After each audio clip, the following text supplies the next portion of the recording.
Assalamualaikum warahmatullahi wabarakatuh. Hai anak-anak, senang sekali rasanya Pak Asep bisa kembali menemani anak-anak dalam belajar.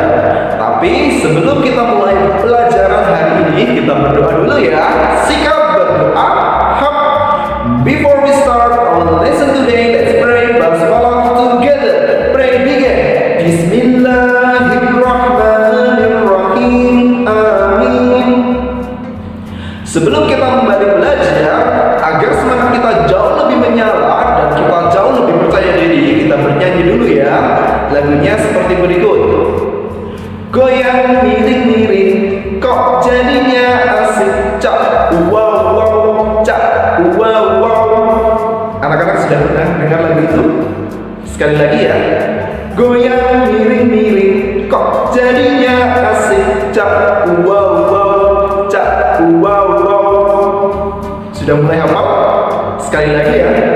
Goyang miring-miring, goyang miring-miring, kok jadinya asik. Cak, wow, wow, cak, wow, wow. Oke, sudah hafal? Kita tambahkan gerakan.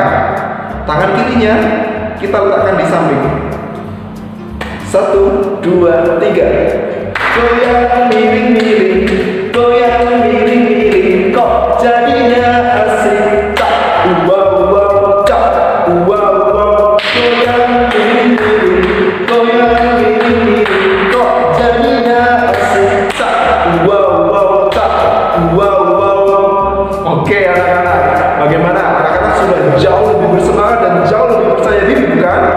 Nah, untuk selanjutnya kita akan belajar review materi IPA dan anak-anak bisa membuka buku paket IPA pendamping tematik mulai dari halaman 57 sampai 54. Jika sudah, silahkan simak tayangan berikut ini. Halo anak-anak, bertemu lagi bersama Bunda Hikmah. Hari ini kita akan membahas tentang review materi tematik IPA tema 4. Anak-anakku silahkan buka buku paket IPA pendamping tematik terpadu pada halaman 57 sampai 74. Nah, anakku sudah siap? Adapun materi yang hari ini kita akan bahas pertama yaitu usaha untuk melestarikan sumber daya alam. Yang kedua, pentingnya menjaga keseimbangan alam dan kelestarian sumber daya alam.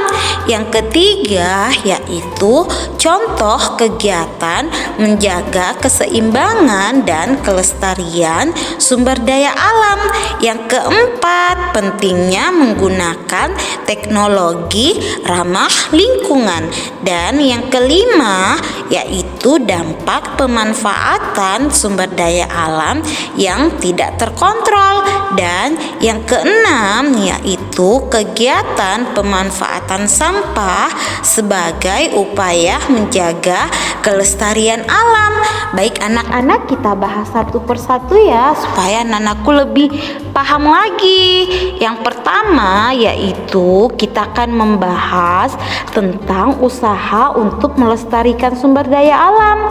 Apa saja Bun? Yang pertama, anak-anakku bisa melakukan reboisasi atau penanaman kembali hutan yang gundul.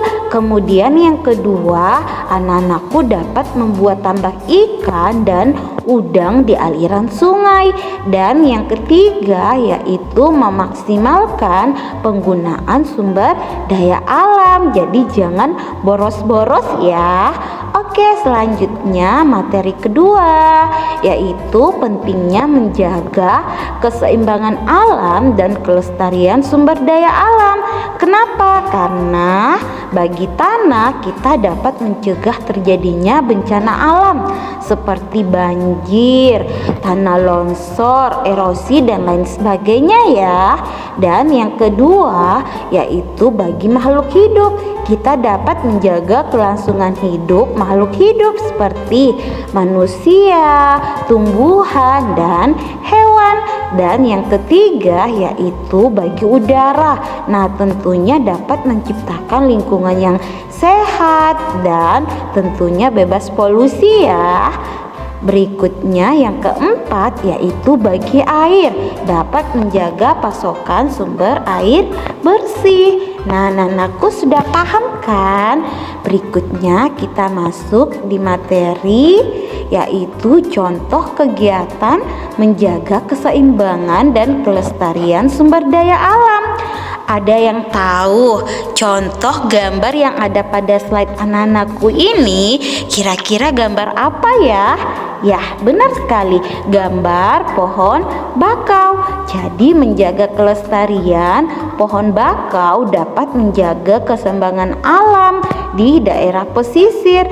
Lah, alasannya kenapa, Bun? Karena pohon bakau ini berfungsi selain sebagai habitat makhluk hidup, dapat menahan gelombang air laut sehingga tidak terjadi abrasi, air lautnya tidak naik ke daratan karena adanya pohon bakau. Paham ya anak-anakku? Berikutnya materi yaitu tentang pentingnya menggunakan teknologi ramah lingkungan.